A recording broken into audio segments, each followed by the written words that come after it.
policy 2330, board meeting agenda.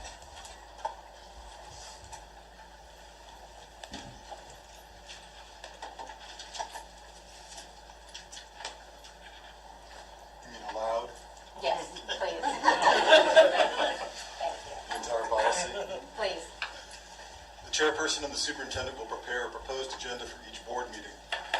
A request to have an item of business placed on the agenda must be received at least 10 working days before the meetings. A board member may request the chairperson to place an item on the agenda. A citizen may request of the superintendent or any member of the board that an item be placed on the agenda. The inclusion of any such item shall be discretionary with the superintendent and chairman and shall be subject to the approval of the Board of Education upon adoption of the agenda. Subsection A, deadline for submitting agenda items. In order that agendas of reasonable length may be proposed to the board, items for inclusion on proposed agenda of a particular meeting should be submitted to the superintendent at least 10 working days prior to the time of the meeting. Items submitted less than 10 working days prior to a meeting will not be included on the proposed agenda if, in the judgment of the superintendent and the board chairperson, they are of an emergency nature. If the items are not of an emergency nature, they will be included if the inclusion does not prolong the meeting unduly and if adequate time is available for preparation of any necessary materials for the agenda items. Otherwise, they shall become agenda items for a future regular meeting. Would you like me to continue? B, delivery of agenda.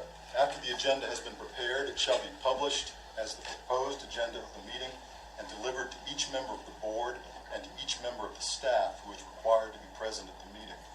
C, order of business. The first substantive order of business at the board meeting shall be the adoption of the agenda as proposed or amended, which shall be by motion. Changes in, additions to, or deletions from the final agenda after its adoption by the board shall require action by motion of 2/3 of the board. The agenda, as adopted, will constitute the order of business for the meeting, and items not on the agenda may be discussed only if such discussion is approved by 2/3 of the members present and voting. For the purpose of efficiency, the Board of Education shall adhere as closely as possible to the following order of business. Call to order, adoption of agenda, announcements/presentations, opportunity for citizen presentations, approval of minutes, specific agenda items. By majority vote, any agenda item may be postponed to a later meeting of the board.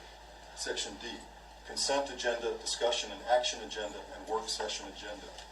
A board member must notify the superintendent by noon on the day of the board meeting if the board member wishes to have a consent agenda item moved to the discussion and action agenda. Items in which sufficient changes are being recommended will first be discussed on a work session agenda and on the discussion and action agenda at a subsequent meeting. In the case of policy revisions, they are first discussed on first reading on a discussion and action agenda and approved on second reading on the consent agenda at a subsequent meeting. New policies are discussed at 3 meetings, beginning on the work session agenda, on the discussion and action agenda at a subsequent meeting, and on the consent agenda at a 3rd meeting. E, sharing by board members/superintendent. Sharing time should be used to report information to fellow board members regarding the work of committees on which board members serve, or to remind board members of upcoming meetings and activities of the board and superintendent. And my question there is, if we don't agree with something that is on an agenda, we have a process by which we can change that agenda in a public setting by making a motion. If we That's don't correct. agree with it, okay. Thank you. Yeah. Could you read